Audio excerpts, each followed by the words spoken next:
voltamos com o nosso Filosofando, hoje com a presença do professor Cosme Massa entre nós. Professor, nós encerramos o primeiro bloco falando sobre a questão das pessoas que chegam à casa espírita pela primeira vez e que pretendem estudar o espiritismo e que trazem conhecimentos esparsos e muitas vezes achando que as próprias ideias ou as ideias que viram aqui e acolá são as verdades contidas no espiritismo. Como ensinar o espiritismo, como divulgar o espiritismo para essas pessoas? Eu acho que aí é mais difícil. Em geral, como a gente vai aprender uma ciência, uma filosofia com muito preconceito, é muito pior. Porque primeiro eu tenho que tirar essas ideias para trocá-las por outras. E nem sempre isso é muito fácil. Principalmente se aquelas ideias que eu estudei, eu fiquei muito convencido delas. Então você tem primeiro um processo de apagar isso, quer dizer, começar a repensar novamente esse estudo. Então por isso que a gente sugere que essas pessoas releiam e comecem a ler Allan Kardec, principalmente a partir do que é o Espiritismo, para perceber o quanto de suas ideias coincide com aquilo que Allan Kardec coloca no que é o Espiritismo. O projeto Estudos Filosóficos Espíritas, desenvolvido pelo CEF, o Centro de Estudos Filosóficos Espíritas, trabalha com os aspectos convergentes elaborados pelos pensadores ao longo da história da filosofia e os princípios elaborados pela filosofia espírita numa síntese grandiosa, como querem Allan Kardec, Leon Denis e Herculano Pires nessa sequência.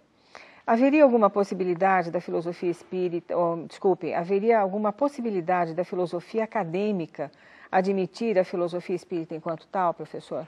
Essa é uma questão muito importante. Veja, se nós olharmos como a academia procede com respeito à filosofia, a academia hoje está mais propensa porque abandonamos as construções dos sistemas em filosofia. Como Kardec não propõe um sistema filosófico, mas algo muito mais próximo do que é hoje, por exemplo, uma filosofia da física, uma filosofia da matemática, ou seja, ele faz uma filosofia a partir da ciência espírita. Para que isso acontecesse, eu teria que ter pelo menos uma certa aceitação da ciência espírita. Por isso eu acho que isso é possível, mas não deve acontecer a curto prazo. Porque a filosofia que ele constrói está apoiada na ciência espírita. Então era preciso que primeiro a academia reconhecesse esta ciência espírita, para a partir daí estudar as consequências filosóficas que decorrem dessa ciência espírita. Então eu acho que isso deve demorar muito.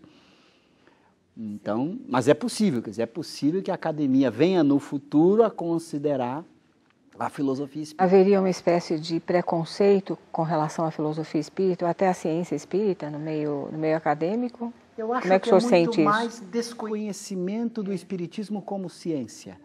Eu acho que esse é o ponto que eu considero mais importante.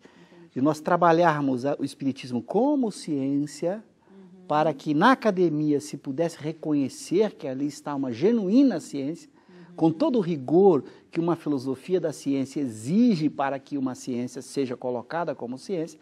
E aí sim, uma vez que essa ciência estivesse reconhecida, a filosofia dessa ciência surgiria naturalmente. Sim. Eu acho muito difícil que o tema seja colocado sem que a ciência espírita seja consolidada. O que nós vemos muitas vezes são comentários de algumas pessoas ligadas às universidades questionando o fato de o espiritismo ser realmente uma ciência. Eles dizem que não é uma ciência. Como é que o senhor vê isso? Então, é por isso que eu falo. Enquanto você não vencer essa barreira, que eu acho que é a mais grave, em geral, pessoas que fazem isso, muitas vezes não estudaram o espiritismo. Não mergulharam na proposta kardeciana para ver que ali está uma ciência genuína. É um desconhecimento. Estão agindo por preconceito. Agora, uma vez que isso aconteça, aí talvez a gente tenha uma penetração do ponto de vista filosófico. Senão, a filosofia espírita poderia, quando no máximo, ser tratada, do ponto de vista da filosofia, apenas em alguns temas, ouvindo a opinião espírita sobre aqueles temas. Mas como Kardec não criou um sistema, você não tem como chegar numa filosofia e apresentar o sistema espírita como filosofia, já que ele não fez isso. E o que é sistema? Então, aí é que está a questão. Hoje nós temos só como dar exemplos. Nós temos, por exemplo, Descartes faz um sistema, Kant faz um sistema, Hegel fez um sistema. Allan Kardec não propõe isso. Ele propõe consequências filosóficas a partir daquilo que a ciência espírita pôde colocar. Por exemplo, uma vez que a ciência espírita colocou o espírito como uma realidade independente do corpo, você pode investigar as consequências filosóficas disso. A ética espírita que decorreu das relações de Kardec e do homem com os espíritos pela mediunidade. Então você vai descobrir a felicidade ou infelicidade dos espíritos no processo de evocação. A ética espírita vai nascer como consequência disso. Então você poderia ter uma discussão da ética espírita, mas veja, eu estou pressupondo essas comunicações. Se o indivíduo recusar a comunicação dos espíritos, ele está recusando a essência da própria ciência espírita. Então fica muito difícil ele fazer uma filosofia se ele recusa a ciência que lhe serviu de base para a filosofia. Eu me atenho um pouco nisso, porque também é uma questão que foi discutida em sala de aula com os nossos alunos dos grupos de estudos.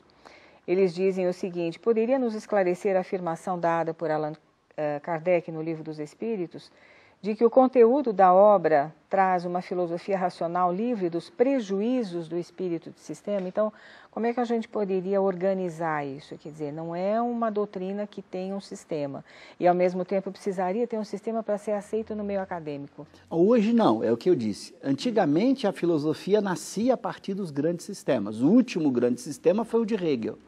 Já Hume começa a fazer críticas aos sistemas, ele propõe filosofias mais por temas, você vai discutir determinados temas, por exemplo, a causalidade, o conhecimento, e não fazer um grande sistema que aborda todos os temas filosóficos.